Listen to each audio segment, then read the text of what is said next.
Well, hello everyone, and welcome to the Melanoma Research Foundation's Ask the Expert series. My name is Miriam Kadosh. I am the Director of Education and Patient Engagement here at the MRF. We are pleased to have you join us this evening for a wonderful educational opportunity, surgical management of melanoma. Today, I am joined by the team from Mayo Clinic in Florida, with the goal of today's session being to educate patients and the community on surgical management of melanoma, how your oncology team works together, and frequent questions that you may ask your care team. So our mission at the Melanoma Research Foundation is to eradicate melanoma by accelerating research while educating to and advocating for the melanoma community. We know that education is critical for patients to make informed decisions about their care. And we're excited to share that along with this team, the Mayo Clinic in Florida, we will be hosting one of our patient education symposias next May. So look out for information for the first weekend in May 2025, where we'll be live in person for a great educational event. We look forward to seeing you there. A bit of housekeeping before we get started. We encourage you to put your questions in the question box at the bottom of the screen. Please feel free to do that throughout the session, and we'll get to them as the session continues. The information presented during today's session is for educational purposes only, and any individual treatment questions should be directed to your specific healthcare provider and care teams. We encourage you to go to melanoma.org, that's melanoma.org, to learn more about the resources that we have available. And this session will be recorded for viewing later. So if you miss something, don't worry, you'll be able to view it again on our Education Institute and on our YouTube page, and you can also share it with others. Again, my name is Miriam. Please feel free to ask any questions in the chat, and I'm excited to get our session started. I am pleased to introduce our moderator for this evening, Dr. Leila Tolaymat. Dr. Tolaymat is an assistant professor of dermatology at Mayo Clinic in Florida. She specializes in high-risk skin cancers in organ transplant patients. Dr. Tolaymat, I'm going to turn it over to you. Thank you so much, Miriam. It's a pleasure for our team to be invited today to speak to MRF patients and those looking for additional information. And so I would like to share my screen. And I promise I won't spend a long time with a presentation, but I did want to give some heads up and introduce all our panelists today. So Miriam was kind enough to introduce me, and I have two experts with me from Mayo Clinic from the Department of Surgical Oncology. Dr. Sanjay Bagaria is a professor of surgical oncology.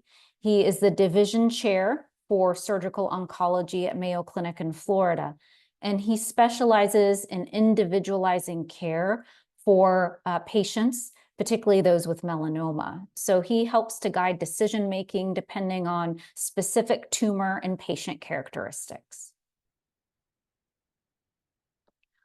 Our next expert that I'd like to introduce is Dr. James Jakub. He's a professor of surgical dermatology, and he also serves the practice here at Mayo Clinic in Florida.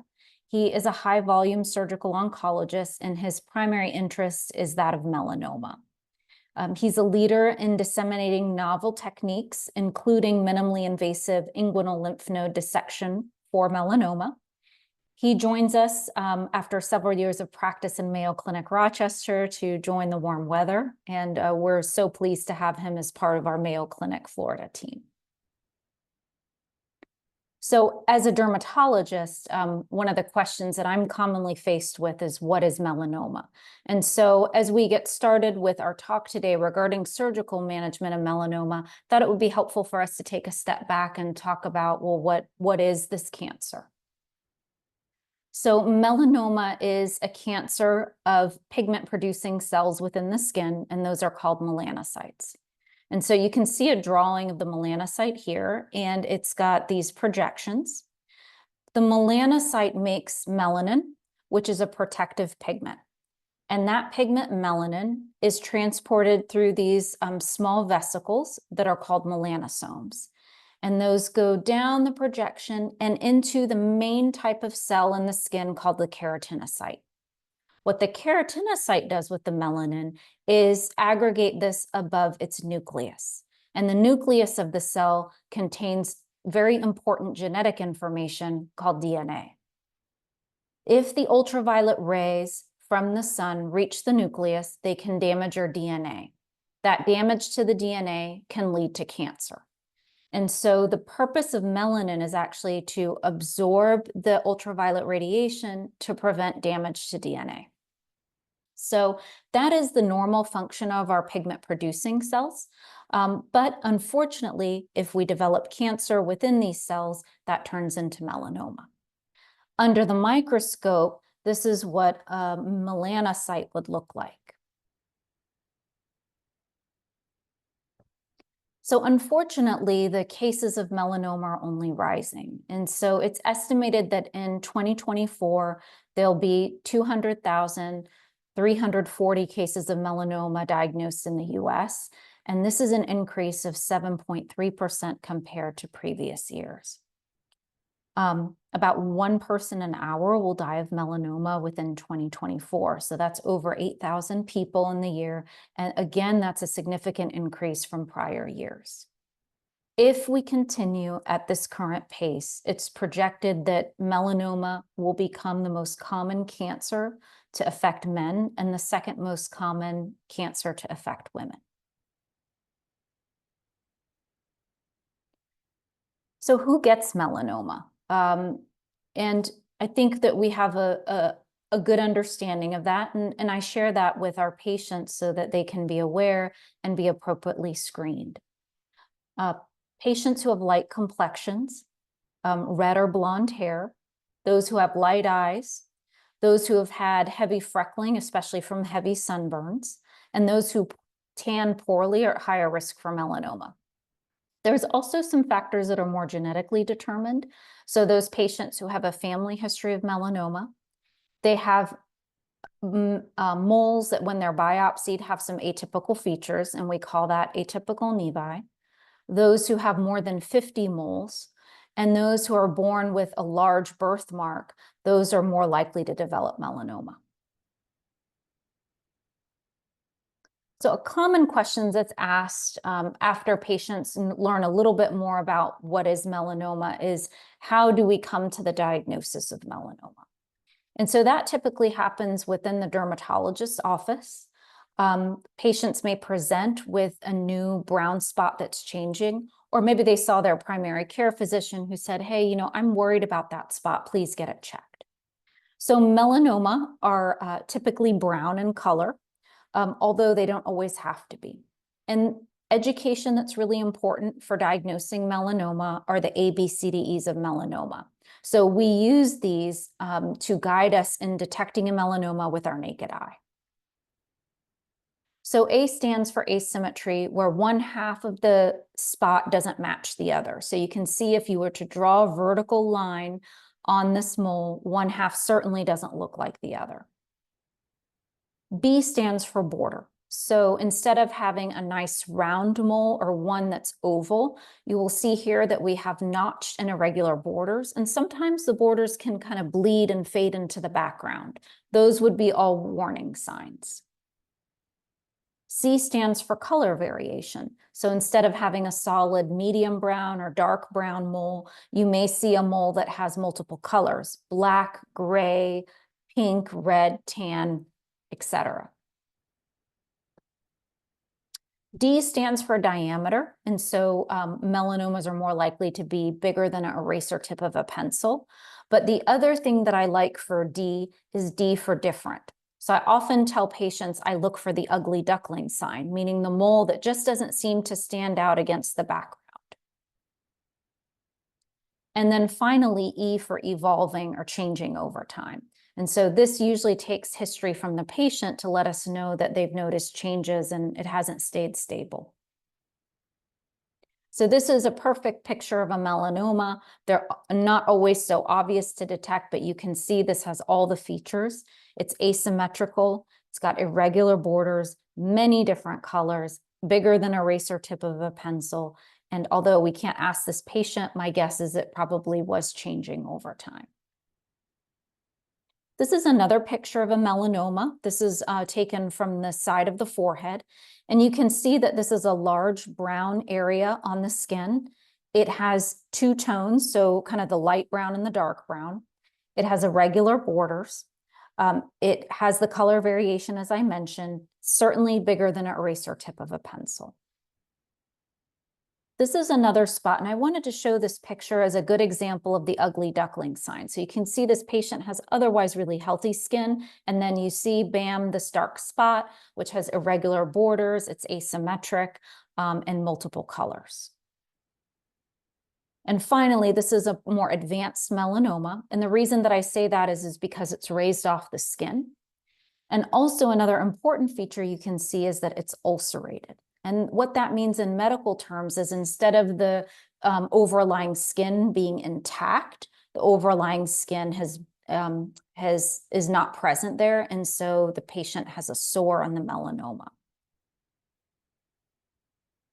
When you see us in dermatology, it's not uncommon that your dermatologist will look with the naked eye and then also use a tool called a dermatoscope. This helps us to get a good picture of your mole. And think of it as a marriage between what we would see with the naked eye and what is seen under the microscope from the pathologist. To really biopsy a melanoma, the critical portion is that we take a biopsy and then that tissue is sent to the pathologist for processing and examination. And so there are several ways that biopsies can be performed by the dermatologist. First is a process called shave biopsy or saucerization, where we go around and under the suspicious area, and then that's allowed to heal from the inside out.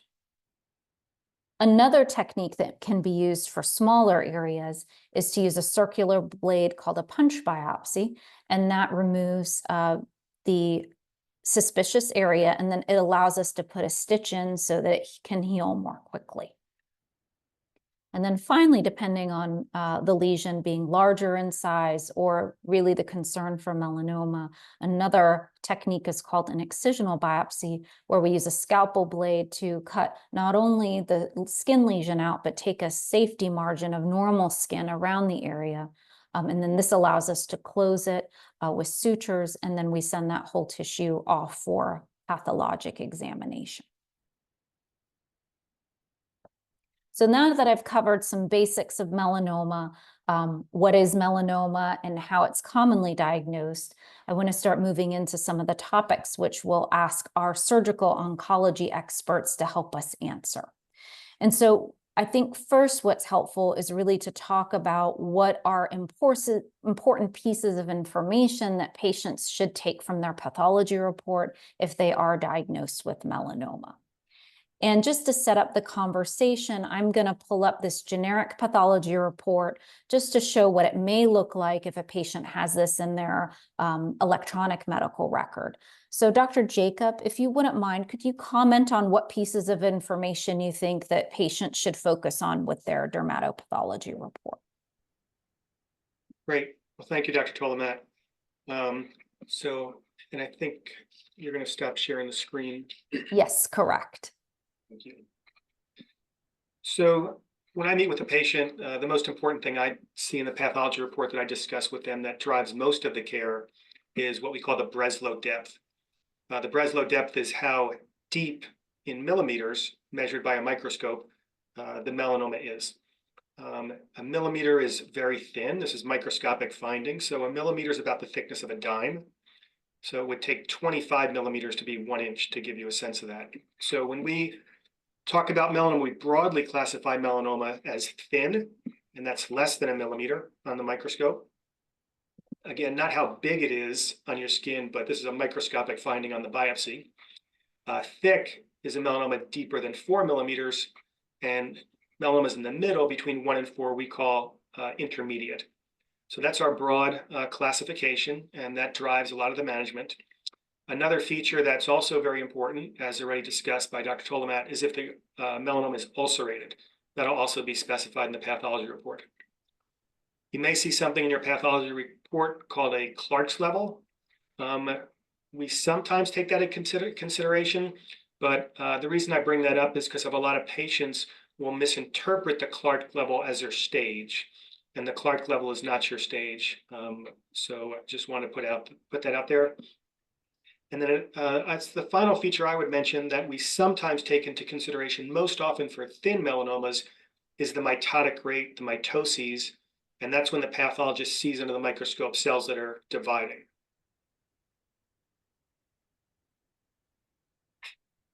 Dr. Jakub, can I ask a follow-up question? You mentioned that the pathologist may comment on cells that are dividing. What should patients know about that? What does that mean in terms of their melanoma activity? Yeah, so 0 is the best. Probably about 50% of thin melanomas will have some mitoses, 1 or more. If we see a patient with a thin melanoma, and it's what I would say is the thicker of the thin, it's getting close to 1 but hasn't quite reached that, sometimes the mitoses will help us consider staging the patient by doing a sentinel lymph node biopsy, which I think we'll probably touch on later. Thank you. And I think as we're talking about staging, Dr. Jakub, could you kind of run us through how melanoma is staged and why it's important for patients to understand that? So when we stage any solid tumor, any cancer, including melanoma, their stages are 0, which is no cancer, or a precancer would be like melanoma in situ. That's a precancer. And then stage 1 through 4. Stage 1 and 2 for melanoma is melanoma contained to the skin, no involvement of the lymph nodes. So stage 1 is a thin melanoma with no lymph node involvement. Stage 2 is a thicker melanoma without spread to the lymph nodes. Stage 3 is a melanoma with any spread to the lymph nodes in the area. And stage 4 means the melanoma has spread beyond the skin, beyond the lymph nodes, and has gone to another part of the body.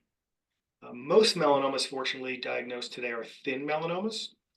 And generally, a thin melanoma is managed in the office most often by a dermatologist and does not need anything more aggressive than that.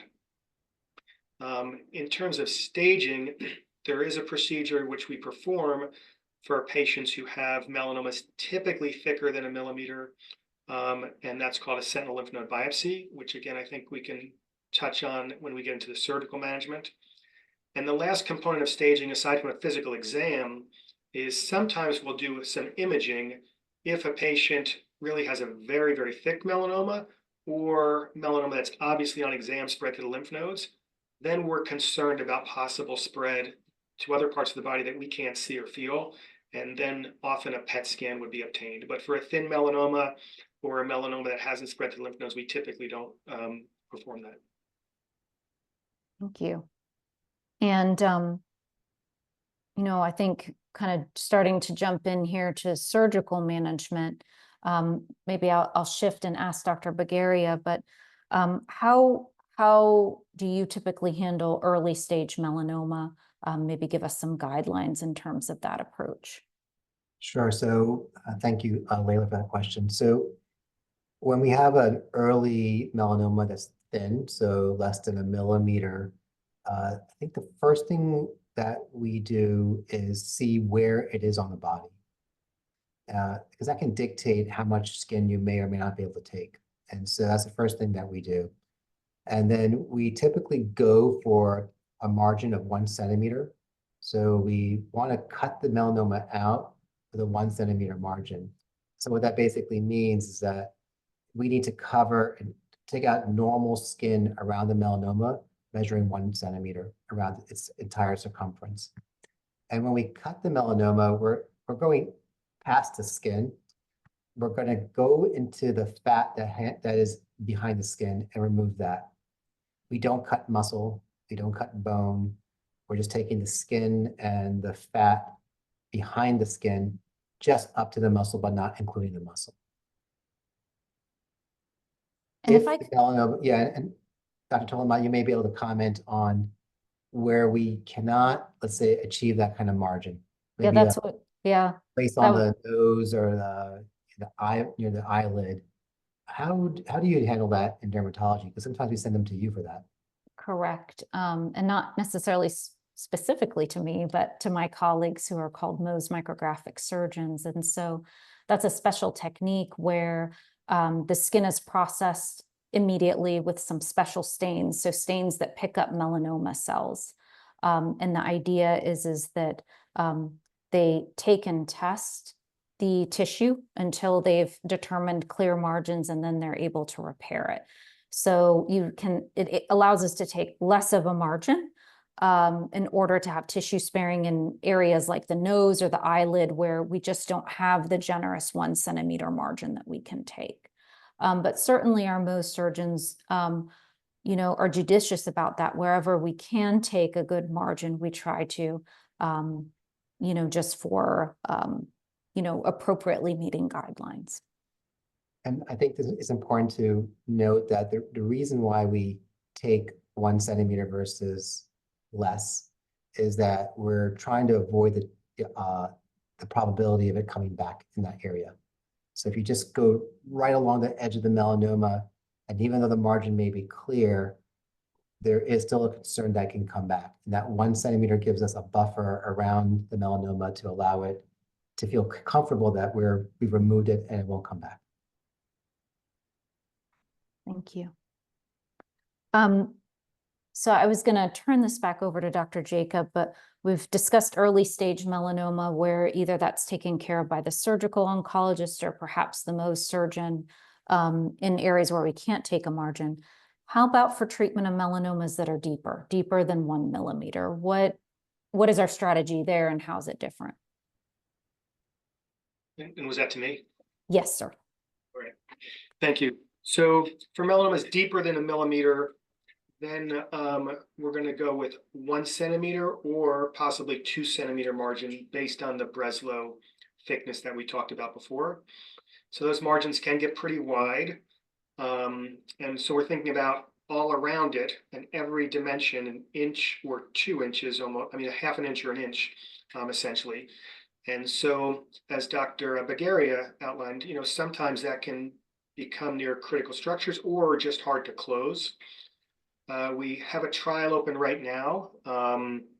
It's an international trial, including Australia, Europe, and multiple sites in the US. It's completed about half of its enrollment of planned 5,000 patients. And this trial is evaluating if patients have a 1 centimeter margin versus a 2 centimeter margin. Maybe we can do the margins a little bit less aggressive for the deeper melanomas. And require less skin grafts and flaps and wound complications and less morbidity for the patient. So that's a trial that's ongoing that will hopefully show that we can do some less aggressive surgery with the same cancer outcome. When we have melanomas deeper than 1 millimeter and otherwise it looks like the melanoma is contained to the skin, then we will typically offer a sentinel lymph node biopsy. And for that, I am going to share a video that's going to describe it visually better than I can in words.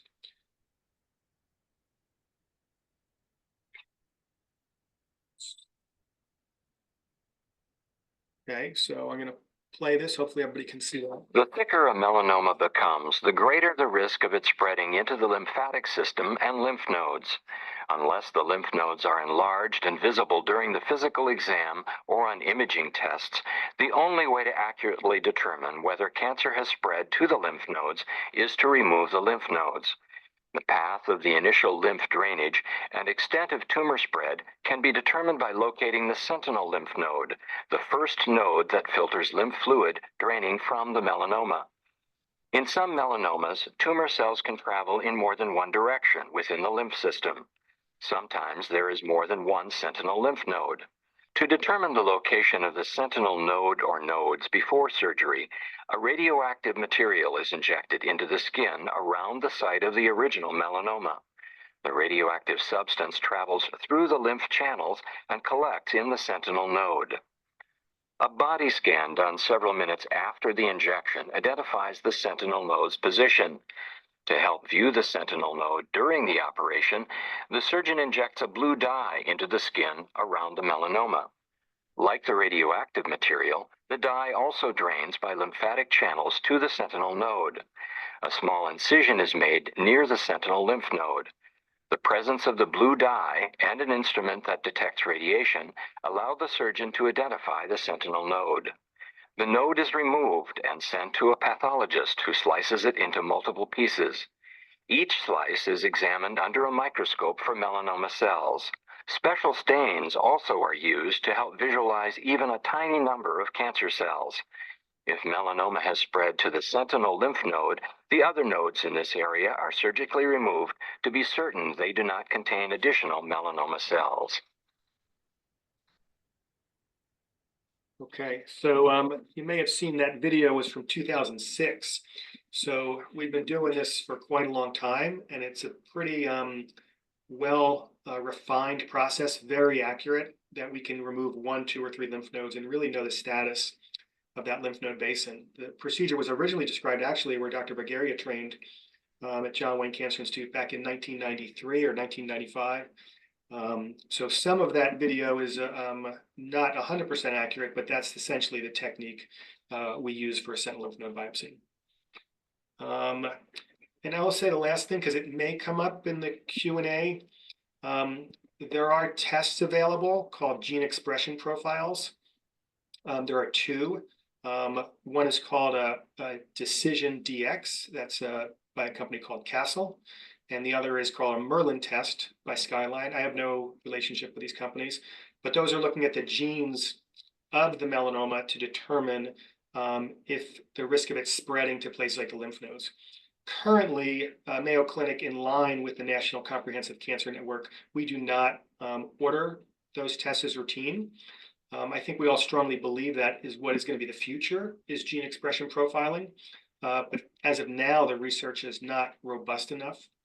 I will say that Merlin test was developed in conjunction with Mayo Clinic and Skyline, and a large trial just finished last month, a month ago, July 7th, I think, with 9 centers, 1,600 patients, to see if this test would be as accurate or close to as a sentinel node biopsy and allow us to be more selective with sentinel lymph node biopsy. But until we have those results, we offer sentinel node biopsy for essentially all patients with a melanoma thicker than 1 millimeter.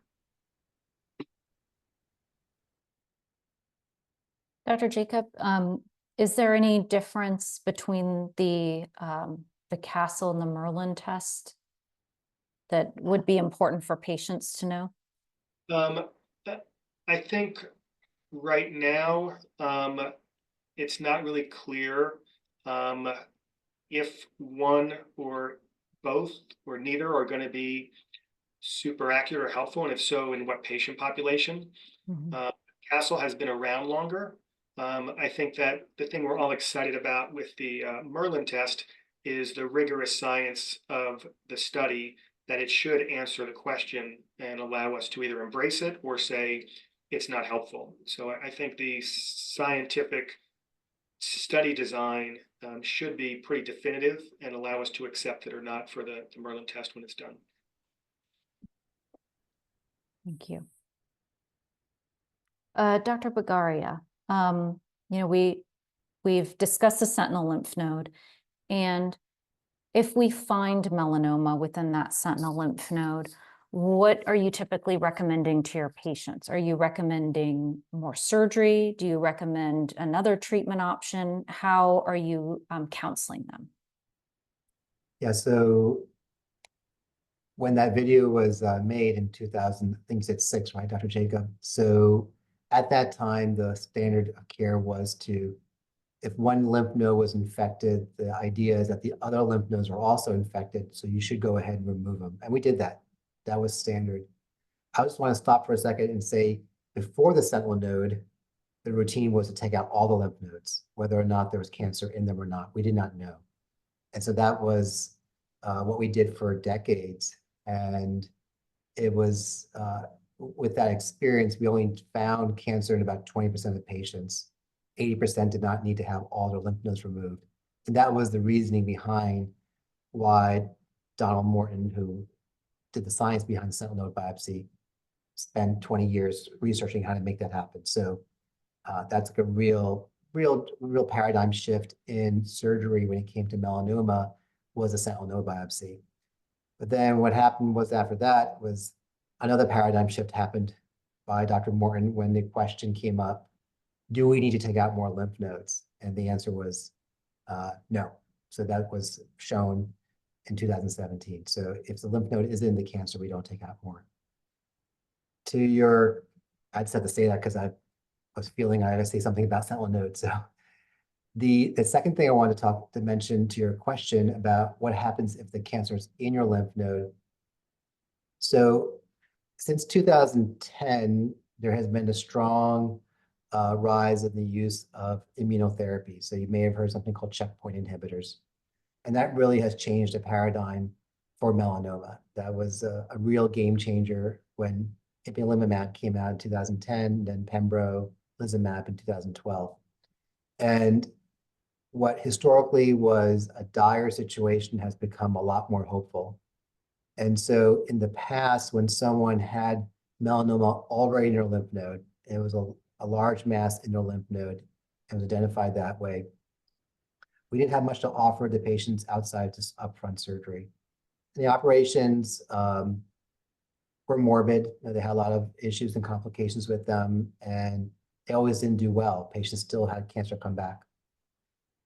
With the advent of immunotherapy, specifically the checkpoint inhibitors, we now have a paradigm in melanoma where we can give the immunotherapy first. It's called neoadjuvant. And what that basically means is that you give the immunotherapy first to do a few things. One is that you can see if the immunotherapy is working or not, because you can actually physically see the lymph node get smaller as you give the immunotherapy. So you can check the response. The second nice thing about immunotherapy up front is that it makes a future operation easier because it's now smaller. And the third thing is that we think that this approach actually gives you benefit for how long you live. So for those three reasons, if a patient shows up with melanoma in their lymph nodes already, there's actually still hope. And that hope is that we start with immunotherapy and then go to surgery afterwards. As a follow-up question, Dr. Bagaria, you had mentioned that the melanoma may respond better, the patient may do better long-term. Is there a theory behind why that may be?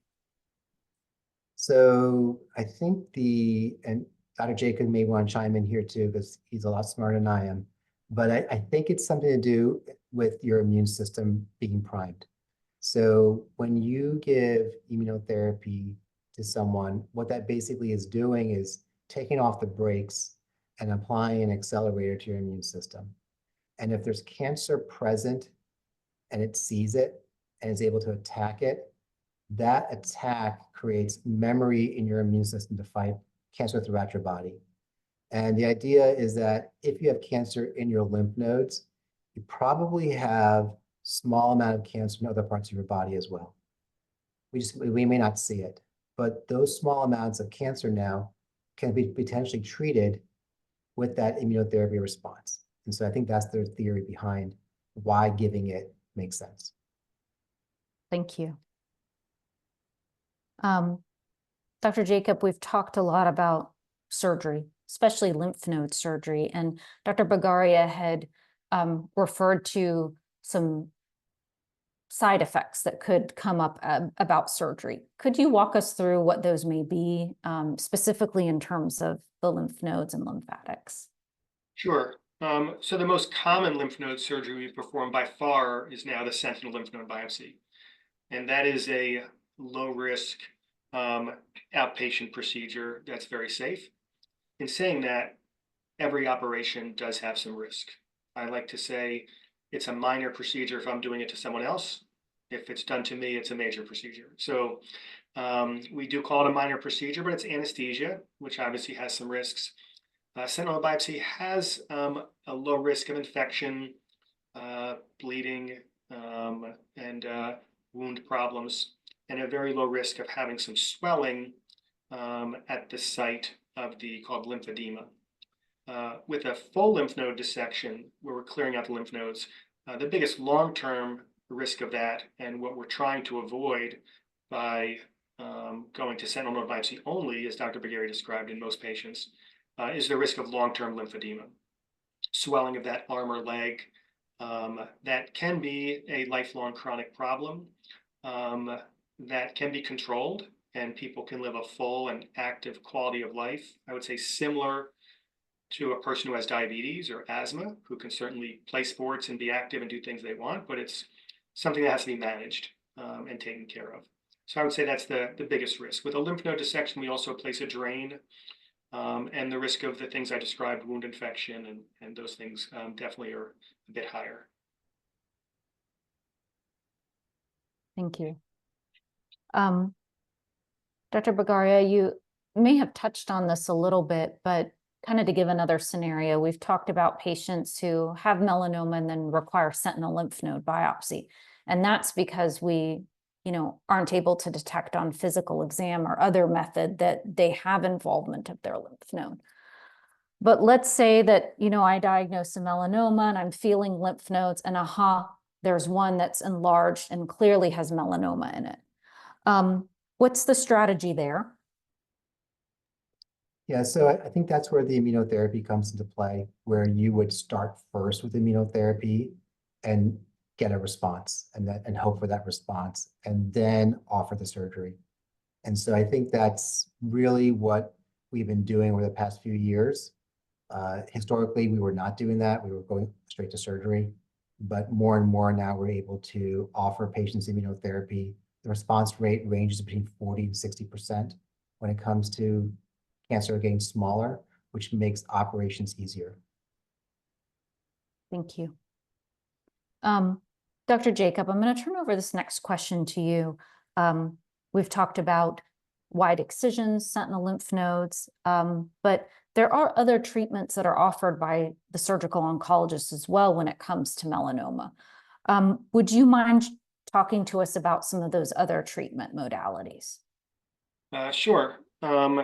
So aside from surgery for a primary melanoma or the lymph nodes, there are some situations where the lymph node has spread to other parts of the body, and in conjunction with our medical oncology colleagues and radiation oncology colleagues, we may offer resection of an isolated site that's spread. I would say that's less common. More common things we now offer, as Dr. Tolaymat knows, because she leads our TVEC program, is injecting some melanomas, some recurrent melanomas that are confined to a specific area with a modified live virus that actually kills the cancer while simultaneously stimulating your immune system to help fight the cancer. So that's called TVEC, is the one that's FDA approved. That's an acronym. Limb perfusion is generally an uncommon procedure, but it's for a unique group of patients who really have persistent, stubborn, recurrent melanoma just confined to either an arm or a leg. And we actually put that arm or leg in the operating room on a heart-lung machine, and we give high-dose chemotherapy. It's called a limb perfusion or limb infusion. And since we're just giving the chemotherapy to that arm or leg, and the chemotherapy is not going throughout the whole body, we don't have to worry about kidneys and liver and bone marrow.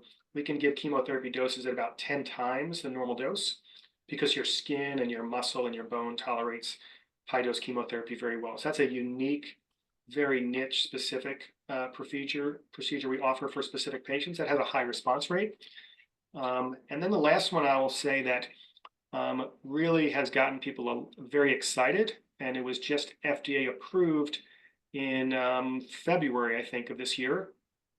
And that's called TIL therapy. TIL therapy.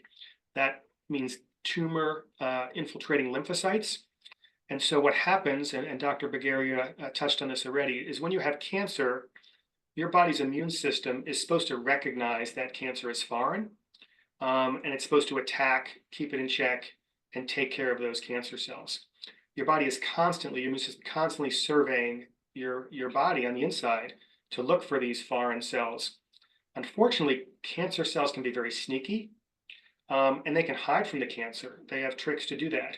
You could think of like Harry Potter's invisibility cloak, and your immune system can't see that cancer. And it's also the cancer releases things to make the immune systems not work as well.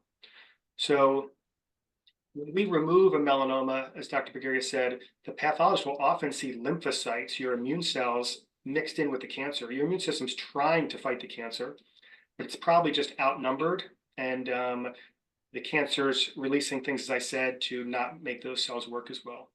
So these TIL therapies, what we actually do is we will remove, for patients with metastatic melanoma that have already failed some standard therapy that Dr. Bagaria described, some immunotherapy. Then we will take out a portion of the melanoma, not all of it, but one site. That will go to a lab, and they will isolate those lymphocytes that are recognizing the melanoma, trying to fight it, but not in enough numbers. They will enrich those cells, make billions of them, and then we will give them back to you. That has been a one-time, pretty aggressive therapy because we have to suppress your normal immune system to do that. It's a couple of days in the hospital, but this is really the first cell-based therapy. This is the first cell-based therapy to treat solid tumors. So this is a living drug. We are giving cells, your own cells, to the patient to help that fight the melanoma. So that's certainly one now that we are very excited about. And so it sounds, if I understand correctly, that the cell-based therapy is really the newest generation of treatment, sort of the future of what we can do for melanoma patients. Yes, that's right. And there's been this type of therapy in a slightly different form for blood cancers, leukemias, and lymphomas. This is the first cell therapy for a solid tumor, which is melanoma. And I'm going to pose this question both to you and Dr. Bagaria. Is there something that we haven't touched on that you think our listeners would be interested in to know? I think the main thing Dr. Bagaria touched on is the number of drugs approved, the pace of advance in melanoma is really just staggering. It's almost impossible to keep up with. And we certainly don't have the cure for everybody. And there's still a lot of work we need to do.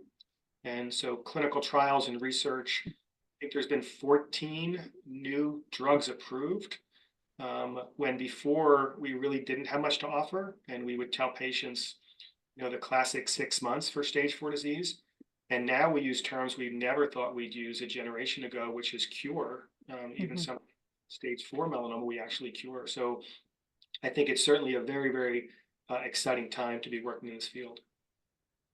And to echo what Dr. Jakub said, the idea of TILs, using cells to kill your melanoma, that's been around for decades, but since the early 1980s. But what's special about now is that the technology has gotten so much better, and our understanding of the immunology has gotten so much better. And now we're finally have the drugs to use that what was once hopeless. I mean, 6 months was right. We were talking about 6 months with our patients in 2009.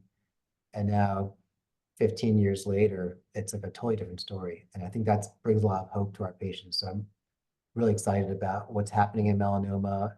And what's great about the melanoma paradigm is that it spills over to other cancers. So many other cancers are actually, patients with other cancers are benefiting from the research being done in melanoma. So I think that's one of the cool exponential effects of the melanoma research. Thank you both. I would like to take an opportunity to take some questions from our audience. So I'll pose this one to you, actually a very good question. And we didn't really discuss desmoplastic melanoma. So maybe for those who don't know what desmoplastic melanoma is, maybe we could get a brief explanation before I move forward with the question. You're going to tackle that one yourself, Dr. Tolaymat? So desmoplastic melanoma is a subtype of melanoma. And the way that it's diagnosed is primarily how it looks under the microscope. So I wouldn't be able necessarily with my naked eye to make that distinction. You know, they can be more challenging to clear in terms of surgical margins, which is why as we talk about melanomas, which is why we tend to separate them into their own little category. So this patient brings up, this participant brings up a great question. And that question is, have you had any desmoplastic melanoma patients of the face that have had large excisions, clear margins, and a negative sentinel lymph node biopsy, and then have gone on to a recurrence? Yeah, so I'll speak in general and then specific. So I would say for any patient, when we remove a melanoma and check lymph nodes, when we finish surgery, sometimes there can be a positive margin. We have to go back and take more. But when we're done with surgery, whether it's one stage, almost always, sometimes two, as best we can tell by all our technology, we've got it all. We have clear margins. We can't see or measure the melanoma in any way, and yet cancer can still recur. It's not because we knowingly or intentionally left any cancer behind. It's our technology said our margins are clear, we got everything. So there's clearly cells beyond our current technology that are left in the body, and we have no way to know or measure that. So for any patient with clear margins and negative nodes, unfortunately, it's not a guarantee the melanoma can't come back. And so for a desmoplastic, that's, you know, sounds like it was pretty large and had a wide excision. The sentinel node was negative. Yes, we can see that recur, unfortunately. I would say that desmoplastics probably have a little bit lower risk of spreading through the lymph nodes. It doesn't mean they can't spread through the blood, which we really don't have good measures for today. Not infrequently with desmoplastic melanomas, depending on the clinical scenario, we may also radiate after we remove it because they are prone to local recurrence.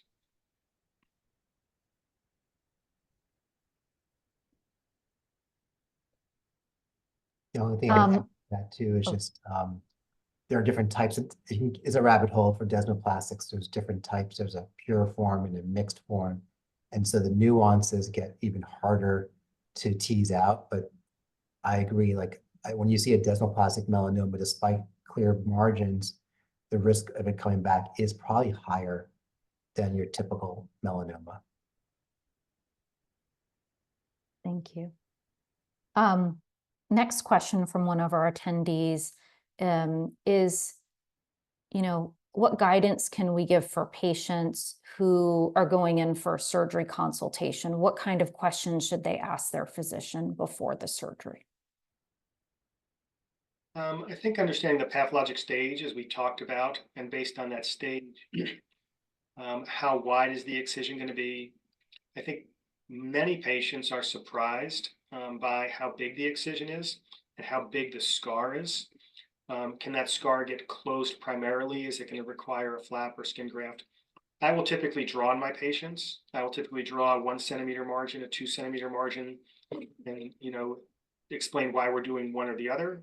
And then often, you know, if we make an incision, you know, this big, we can't close a circle typically. So we have to make that 3 times as long to close it as a straight line.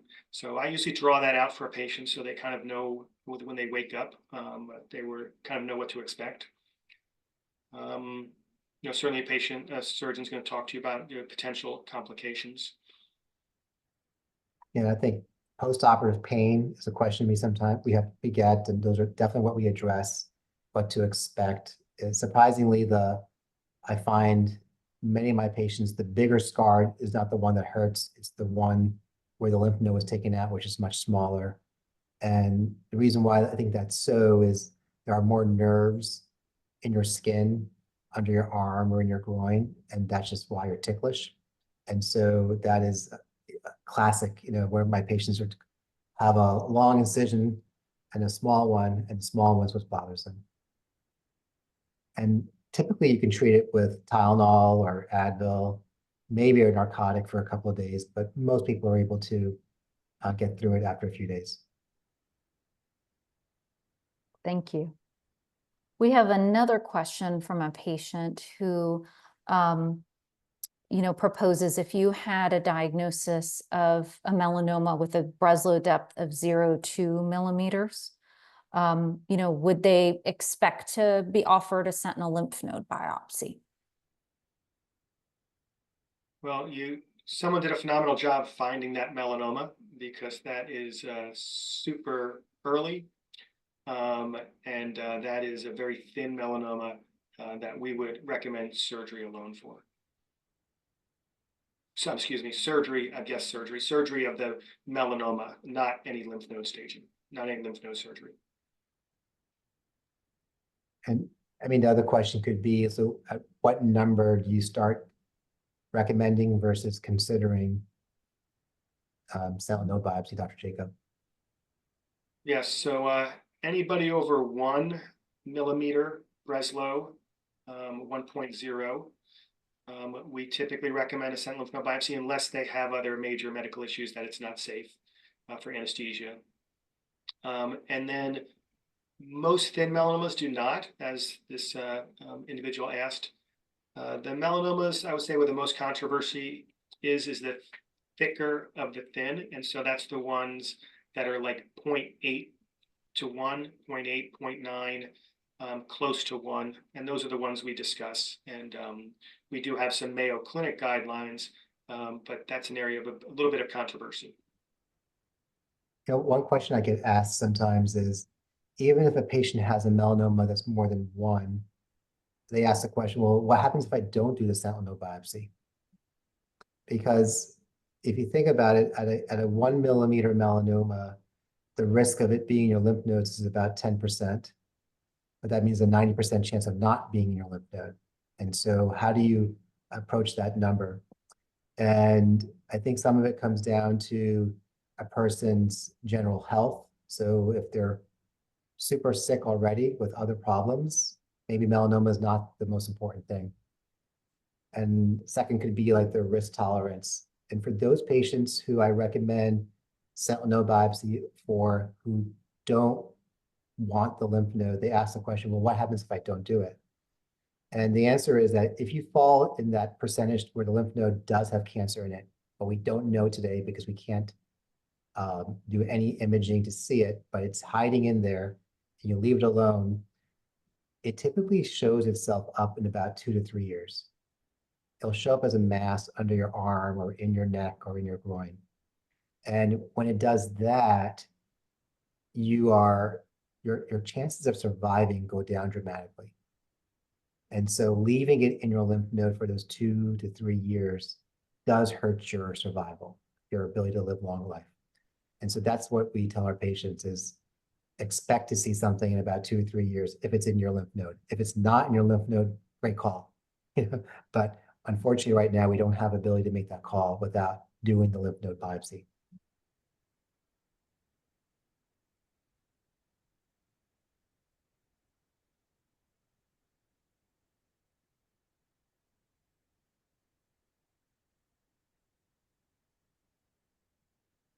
Great. Well, are there any other questions from any of the panelists before we close out this evening? No, this was great. Thank you. Yeah, this is a lot of fun. Thank you so much. We appreciate being invited and hope that our discussion of surgical oncology and surgical approaches to the management of melanoma is really helpful for our participants, and hope other folks can be able to view this later on through the link. Absolutely. Well, I want to thank all of you, all of our speakers, for presenting today. During our Ask the Expert session, we absolutely love partnering with all of you and with the Mayo Clinic in Florida. So thank you. And thank you for all that you do for the melanoma community on a daily basis. And we appreciate you taking the extra time out of your evening to be with us today. Please visit us at melanoma.org to learn more about our upcoming webinars and other educational and advocacy opportunities. Again, we have a ton of free resources and education that we offer to patients, caregivers, healthcare providers, including our educational literature with patient guides that may answer some of the questions that you had today, some prevention information. We have a patient forum. We have an Ask the Nurse email and animated patient videos, similar to what Dr. Jakub shared with us today, which is a video series where you can learn from animated, easy to understand videos. And you can find those on our youandmelanoma.com site. But please do, if you have any further questions or anything kind of comes up for you that you think of later, please send us an email at education@melanoma.org, education@melanoma.org. And thank you for joining us. Thank you again to our speakers, and have a great evening, everyone. Take care.